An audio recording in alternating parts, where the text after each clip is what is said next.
Tudo bem, pessoal? Eu sou Marcelo Grangeiro, professor de dança de salão há mais de 17 anos, dançarino profissional, coreógrafo, e estou hoje aqui com o grande e conhecido aí internacionalmente, Andrei Udilov. Andrei Udilov, vou pedir, se apresenta para o pessoal, para aqueles que não te conhecem, Andrei, saber um pouco da tua história.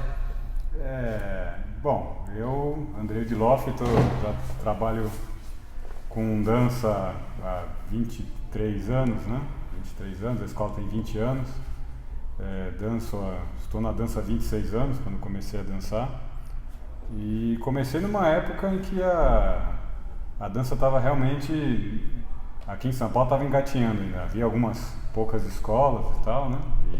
Então eu acompanhei todo esse processo de mudança que houve na dança de salão. E como é bom também conversar e se sentir novo assim. Comecei pequenininho, era criança. Bom, gente, o nosso bate-papo hoje aqui no Fala Grangeiro é sobre a parte de donos de escola, administrativo da escola de dança de salão, como é que o Andrei, que tem uma escola há 20 anos, sobreviveu e vive, né, em vários processos, em várias mudanças, em vários tempos na dança de salão. Teve início quando não tinha muito aluno, depois teve início que teve um boom de alunos na dança de salão, e tem o hoje, né? Eu não sei se são essas 3 gerações, eu dividi aqui para tentar entrar num começo. Acho que tem várias, né? Tem as crises no meio, tem a crise forte de agora também, né?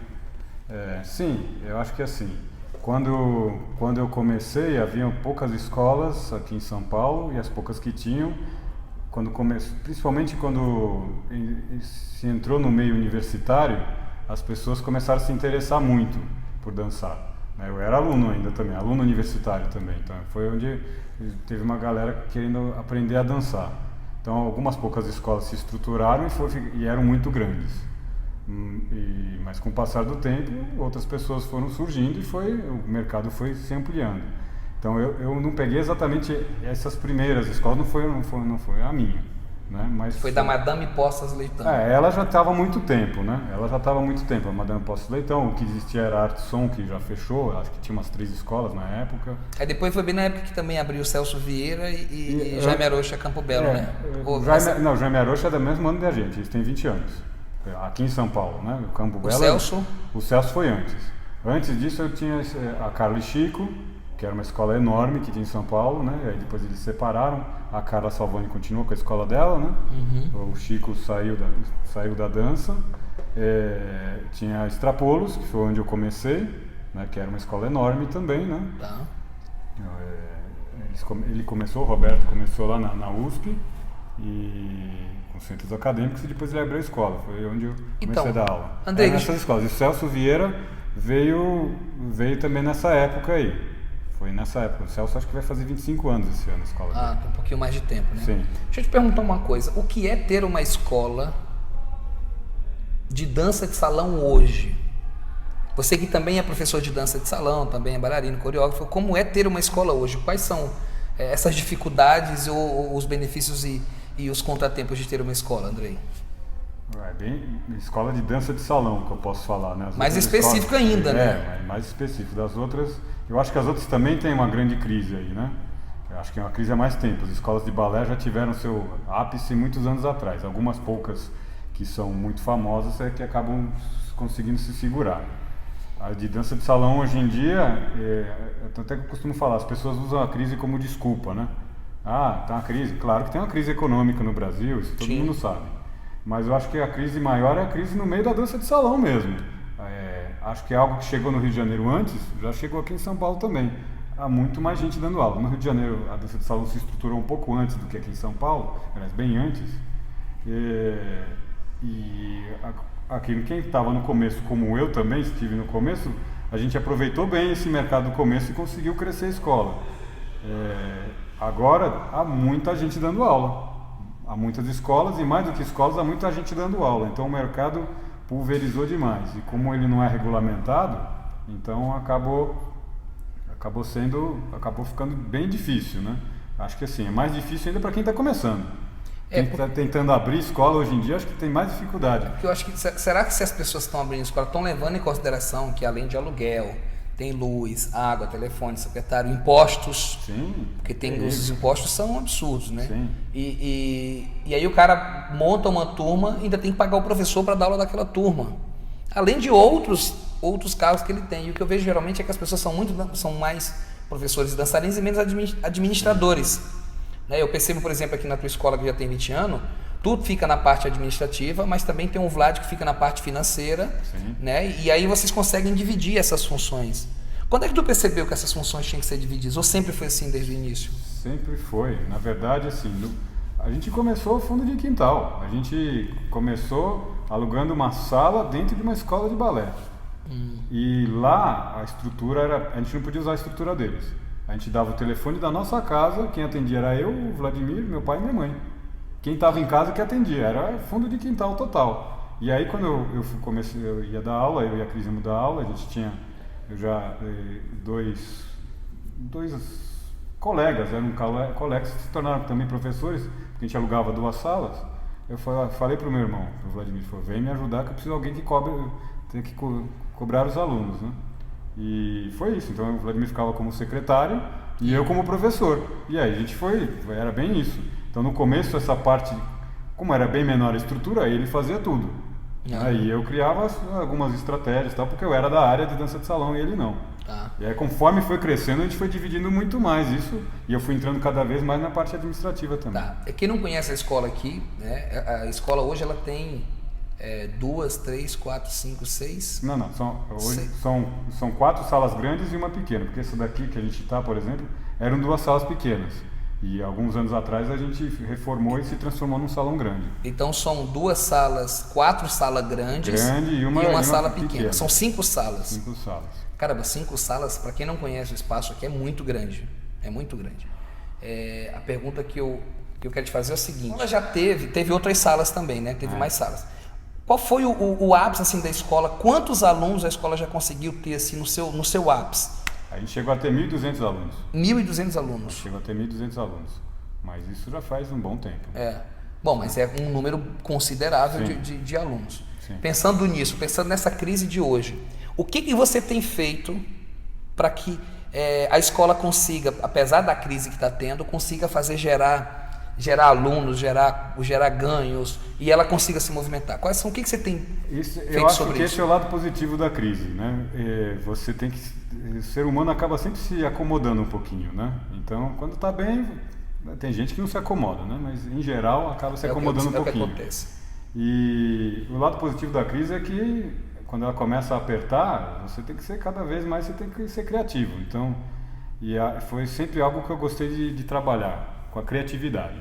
Então, a gente, se for olhar no calendário de eventos da gente sempre tem coisas diferentes inventando. A maioria das vezes dá certo, algumas a gente dá uma bola fora também, né? Lógico, todo experimento, né? Você vai experimentando, a gente tenta não experimentar na loucura, né? Mas a gente vai fazendo, né? E tentando aprimorar aquilo que dá certo também, né? E você vai crescendo, vai ficando mais maduro também, você vai vendo o que funciona. Mas, por exemplo, tu buscou alguma formação nessa parte administrativa? Como foi isso? Ou foi intuitivamente? É muito mais na prática. Eu fiz faculdade de administração, mas ela serve muito pouco, na verdade, porque era a minha crítica aos meus professores na época até. Eu estou abrindo uma microempresa. Eu não tive uma matéria de microempresa na época. Não sei se hoje em dia a faculdade de administração da USP, se ela tem, acredito que tenha, não sei, mas isso já faz 20 anos, então é difícil eu saber. Na época eu lembro que era a minha crítica, eu tinha coisas, era administração de grandes empresas, tudo bem, tinha matéria de marketing, de finanças, de recursos humanos, tudo te agrega, mas nada especificamente aqui. Aqui foi na raça. O Vladimir, por exemplo, tem formação de engenheiro, e foi na raça aqui também. Sabendo o que tinha que fazer. Deixa eu te perguntar uma coisa, Andrei.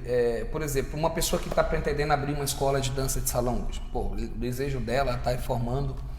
Cara, como é que ela pode chegar... Como é que você fez isso no início? Como é que tu chegou no valor de uma mensalidade a ser cobrado do aluno?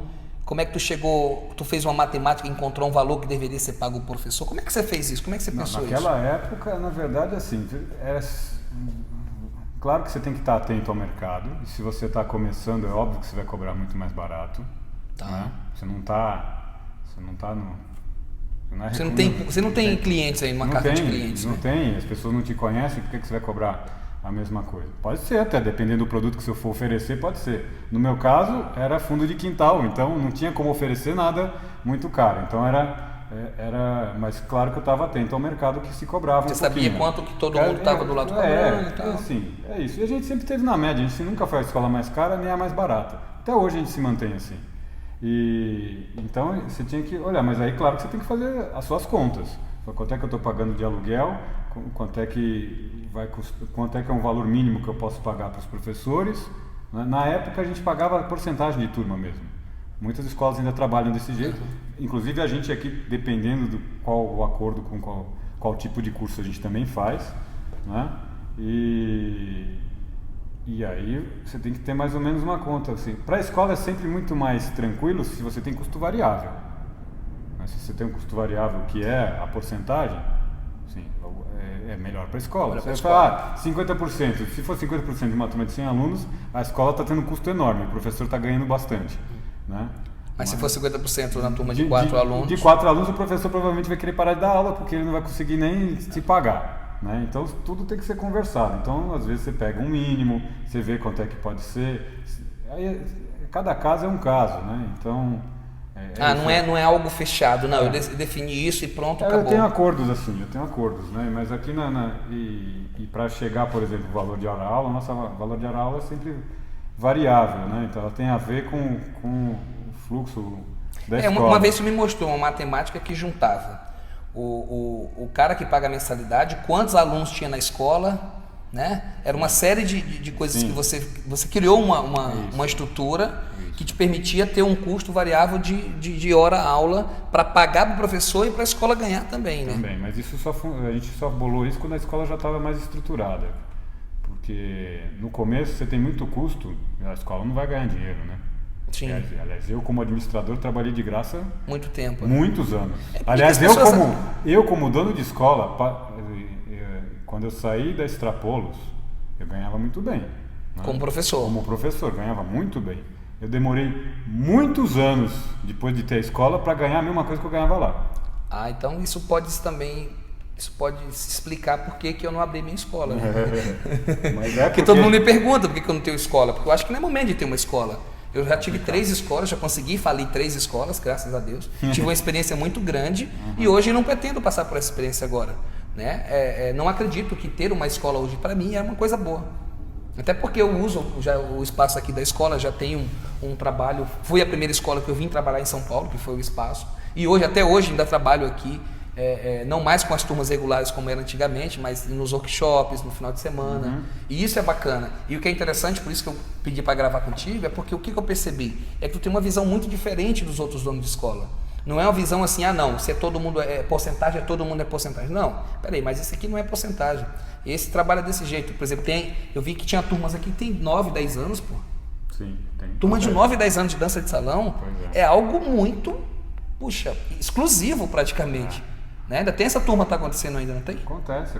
Às vezes a gente junta tal, mas não são as mesmas pessoas, mas a turma existe, é isso. E vai juntando dentro daquela turma. Vai juntando tal, é isso. É porque depende do perfil da turma. Tem gente que, se for pensar 10 anos na mesma turma, é algo impensável realmente, não dá. Mas as pessoas acabam meio que se tornando parte da família, é a rotina dela. Não, então, por isso que eu falei, quando eu vim dar aula na escola, quando eu fui trabalhar como assistente da Cris, por exemplo, eu vi que a turma dela tinha 4 anos. Pois é. E que aquilo era um compromisso das pessoas. Sim. Elas se sentiam e evoluindo sempre, que isso é o mais importante, né? Andrei, cara, se tu tivesse que, como dono de escola, tivesse que dar um conselho para os donos de escola no Brasil inteiro, o que você diria, cara? Difícil. Uma crise como essa, para que eles pudessem se manter, para que eles pudessem se renovar. Bom, é difícil, a gente tem que pensar muito. Eu sou muito de pensar, antes de mais nada, não adianta só ficar pensando em crescer receita. Você tem que organizar a tua casa. Você tem que ver tudo que você tem que enxugar. Custo baixo. Tentar baixar o custo. Você tem que ter o máximo, mas para que a escola funcione. Então, aí que vem a criatividade. A gente está em época de coworking. E, aliás, tenho sido procurado para Explica isso. o que é coworking, por favor. Então, as pessoas acabam dividindo o mesmo espaço, profissões diferentes às vezes, né? E dividindo o mesmo espaço para dividir o seu custo. Então, na dança de salão, ainda não vi isso. Que é o que, por exemplo, me incomoda uma escola de dança de salão só abrir, só funcionar Pois é. de 7 às 10h30 da noite, né? Isso me incomoda também. Não que a gente só tem aula basicamente nesse horário. Então, é algo que as pessoas acabam pensando, né? Então... E você está pensando nisso agora, né? Até porque a gente tem sido procurado também, né? A gente tem um espaço maior aqui, então você tem que tentar diminuir custos, né? Um espaço sensacional na Vila Madalena. O espaço é teu, mas você paga aluguel, não é isso? É isso. Você falou isso, né? E inclusive tu falou até que se tu fechasse a escola e botasse para alugar, tu tinha uma maior probabilidade de ganhar muito mais. E por que você não faz isso como administrador? Então, se eu pensasse só em números, pode ser que eu e o Vladimir fizéssemos isso mesmo. Mas não é só isso, né? A gente pensa em toda a história da dança de salão, de todas as pessoas que estão envolvidas com isso daqui. Né? Primeiro assim, não é só as pessoas que trabalham com isso. Os alunos. Os alunos. A gente tem uma escola, a gente tem um trabalho realmente já desenvolvido há tanto tempo. 20 anos. 20 anos e é uma referência, bem ou mal, uma referência aqui em São Paulo e tal. Então, não é assim. A não ser que eu estivesse realmente tendo que pagar para trabalhar. Eu ganho dinheiro com isso. Pode não ganhar ser, tanto. Pode não ser o quanto eu achava que deveria ser, né? Mas eu sobrevivo disso, né? Então, e várias pessoas sobrevivem disso. Mas o coworking é sensacional, né? As pessoas estão trabalhando e pensando muito nisso hoje, da divisão desse espaço. Tem que ser. E aí é uma ideia interessante para os donos de escolas de dança de salão, que geralmente só funcionam, só tem clientes à noite, né? Pois é, e assim às vezes o coworking é mais fácil, no caso da dança de salão, primeiro você dividir com dança mesmo. Que é o primeiro público, Porque né? você tem a estrutura... Espelhos e tudo mais. Espelhos e tudo mais. E é algo que a gente tem conversado. E eu tenho sido procurado, assim, aliás, algumas... Eu já tô sabendo que você, inclusive, já fechou um negócio. Não, ainda tá, calma. Eu já tô sabendo já. Tá, mas ainda temos em período de experiência, vamos ver se vai dar certo. Então não vou anunciar nada ainda. Não, mas eu já tô sabendo. E não foi nem tu que me falou, pra você ver como a notícia corre. Então, a gente tá vendo o período de experiência para ver se funciona. Se rola, né? Eu tô torcendo para funcionar, cara. Eu acho que é sensacional. Outra coisa. Se você fosse dar um conselho para quem pretende abrir uma academia de dança de salão, o que você diria? Pensa direito, viu? Pensa direito, porque vai ter que pesquisar muito para ver se realmente dá para abrir ou não. Depende de onde a pessoa está, na verdade. Os grandes centros. São Paulo, Rio de Janeiro está meio que já esgotado. Um pouco esgotado, né, de tanto lugar. Mas eu acho que assim, há muito mercado no interior. Então acho que ainda tem muita gente crescendo, conseguindo abrir escolas no interior. Acho que sim. Multiplicando as escolas que já tem. Sim. Acho que interior ainda é um mercado a ser explorado. Como eu falei, quando eu comecei, eu era um mercado muito grande aqui a ser explorado aqui em São Paulo. Então, as escolas começaram nessa época e conseguiram se manter. O Celso, a gente, o Jaime Arujo ainda se manter, são escolas grandes. E depois outros que vieram um pouco depois também são escolas reconhecidas, mas de tamanho um pouco menor. E tem outras com outro formato também que está dando certo, que funcionam, que tem filosofias um pouco diferentes. Mas começar assim hoje em dia pensa bem. O que eu acho que é importante também, que é importante a gente falar, é que não se comece de forma entusiasta, né? Sim. Bota no papel, bota no lápis, veja os números, faça pesquisa, vá nas escolas, não queira abrir vou abrir uma sala para mim de forma esporádica, porque de repente você pode estar criando uma armadilha para você, ou não. Se você organizar, planejar, a probabilidade é que dê muito certo, né? Como qualquer coisa. Uma coisa que eu estava conversando com o Cristóvão, ele estava aqui, né? Segunda-feira, foi que normalmente quem abre a escola, ele abre primeiro porque antes de mais nada ele gosta de dançar, né? Ele quer ter um espaço para aquilo. Aí ele gosta de dançar, ele virou professor porque ele gosta de dançar, e aí provavelmente ele continua como professor porque ele gosta muito de dar aula. Alguns não gostam e não sei nem como é que continua, mas tem que gostar de dar aula. Ele resolve ter o seu espaço e aí ele tem que descobrir que ele tem que gostar de administrar. E muitos descobrem no meio do caminho que não gostam, ou que até gostariam, mas não tem talento para isso também. E os que descobrem que tem, aí vão ter que gostar de trabalhar muito, porque você vai ser administrador num horário, você vai ser professor em outro, e se você ainda gosta de dançar e se apresentar, você é bailarino em outro. Ou seja, provavelmente você vai trabalhar 36 horas por dia, nem 24. Então, é aí que você tem que ver como é que você vai se dividir aí. Então, eu vou deixar você como dono de escola e eu vou continuar como professor, que eu acho que já trabalho pra caramba, já abriu uma escola, eu tô ferrado, aí não dá. É bem difícil. Então, eu tenho essa parte como dono de escola, mas eu adoro dar aula de dança também. Teve uma época quando a escola era maior e a gente tinha mais professor do que precisava, eu acabei quase não dando aula. Quando eu cheguei aqui, nós éramos 23, pô. Pois é, e eu quase não dava aula porque eu tinha que dar trabalho para os professores que estavam aqui. E as pessoas começaram a sair e tudo mais, e eu acabei voltando mais, eu acho ótimo. Sensacional, né? Sim, claro que não no começo da escola, que era eu e a Cris e mais 2 professores, eu tinha 22 turmas, né? E ainda tem que fazer o resto, tem que coreografar, montar todas as coisas. Produzir evento e etc. Mas, ao mesmo tempo, eu não tinha filhos, né? Então, ainda tem a minha vida familiar. Eu era solteiro, eu era namorado só da Cris. Hoje em dia, sou casado e tenho 2 filhas. E aí, você tem que ter a vida familiar também, que é mais difícil. Pessoal. Bom, beleza, Andrei. Pô, se você quiser falar mais alguma coisa aí para finalizar, fica à vontade. Bom, eu acho que obrigado, Marcelo, por esse espaço, para a gente conversar aqui. Tem muita coisa para falar. Isso é um papo que pode durar dias, né, pra gente ver, mas eu acho que as pessoas têm que estar atentas às mudanças no mercado, o que pode ser feito, né? Espero ter contribuído um pouquinho com alguma ideia. E muito. O que a gente está falando, pessoal, que a gente resolveu gravar, esse papo a gente tem sempre, que a gente se encontra, que a gente está conversando. E a única intenção do Fala Granjeiro é pegar esses papos que são importantes, que me acrescentam muito e acrescentam para o Andrei e para os outros que a gente conversa, para que pudesse oportunizar para outras pessoas.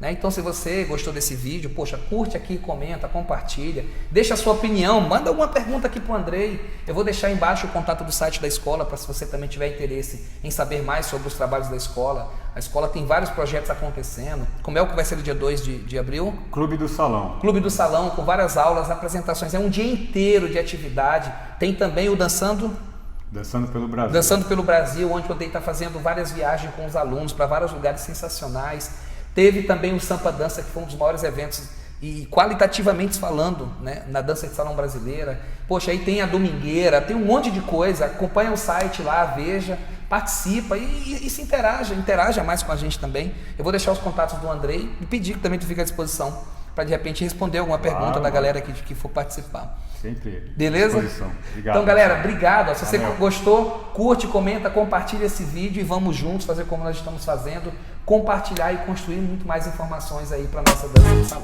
Obrigado. Valeu, Andrei.